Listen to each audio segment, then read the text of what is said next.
If you've been scrolling through endless projector listings, watching video after video trying to figure out which model actually lives up to the hype, you're not alone. The market is full of big numbers, lumens, resolutions, contrast ratios, and it's easy to feel paralyzed by the choices. You might be wondering whether you should splurge on a high-end home cinema machine or settle for a budget lamp, and the fear of ending up with a dim, fuzzy image that looks better on paper than on your couch can keep you from buying at all. Link is in the description if you want to check the product details on Amazon. In this review I'm going to walk through what the Sony VPL HW45ES actually delivers once it's out of the box, who will get the most bang for their buck, and where the compromises lie so you can decide if this is the projector that finally clears the fog. First off, let's talk about the kind of space where this projector shines. Sony markets the HW45ES as a Full HD, 1080p home theater projector that leans on 3 SXRD images, a technology that essentially gives you a smoother, more uniform picture compared to a single chip. In a dedicated media room that you can darken at will, that architecture translates into a picture that feels almost like a small cinema screen. The super-resolution processing that Sony touts does a respectable job of pulling detail out of lower-resolution sources, think streaming services, that still deliver 720p content. I've seen it upscale a 720p YouTube documentary, and the result looked cleaner than the original, with fine textures in the background that didn't get muddy. That's the kind of everyday win you notice when you're binge-watching a series after a long day. Now, contrast ratio is where a home theater projector really separates itself from a TV. Sony claims a high contrast ratio, and in practice that means the blacks stay deep even when the room isn't pitch black. In a dimly lit living room, where you keep a couple of floor lamps on for ambience, the HW45ES still managed to keep shadow detail without the greyish halo that cheaper models throw at you. That's a real benefit if you enjoy movies with dark, atmospheric scenes, think Blade Runner 2049 or The Revenant. The picture retains that cinematic feel without you having to turn the lights completely off, which is a common concern for families with kids who still need a nightlight.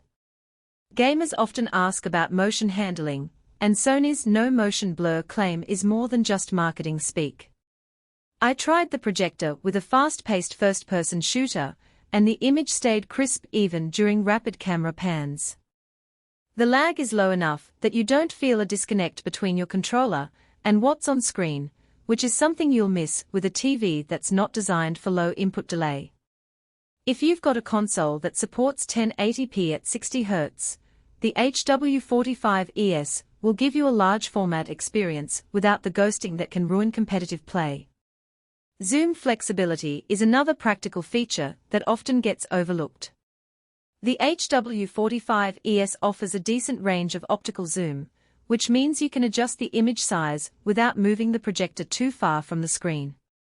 In my apartment, I mounted it about 8 feet from a 100-inch screen and was able to fine-tune the width just by turning a ring on the lens. That saves you the hassle of building a dedicated plinth or digging into the ceiling. For anyone who might want to rearrange the room, say you're hosting a game night and need a slightly smaller screen for extra seating, the zoom makes that adjustment painless. One of the selling points Sony lists is 3D compatibility. If you own a 3D Blu-ray player or a streaming service that still offers 3D titles, you can slip on the glasses and enjoy that extra depth. Real-world usage is limited. There aren't many new 3D movies released, but the hardware does the job without any noticeable flicker or eye strain. So, for the occasional 3D night, the feature works, but if you're not planning to chase the few remaining 3D releases, it's not a decisive factor. Now, let's get to the lamp. Long-lasting lamps are a big part of the total cost of ownership because replacing a projector lamp can run you a few $100s. Sony advertises a lamp life that comfortably exceeds 6,000 hours in normal mode. In my experience, after a few months of weekly movie nights, the lamp's brightness stayed consistent, no noticeable dimming that sometimes signals the end of a lamp's life. That translates into lower long-term maintenance costs, especially when you compare it to lower-priced models that need a replacement after just a couple of thousand hours. All those strengths paint an attractive picture, but there are trade-offs that matter. The first is brightness. At 1800 lumens, the HW45ES is bright enough for a darkened room, but if your living area has large windows or you're unwilling to black out the space, the image can look washed out. I tried it on a sunny Saturday afternoon with the curtains half closed, and the whites started to lose punch.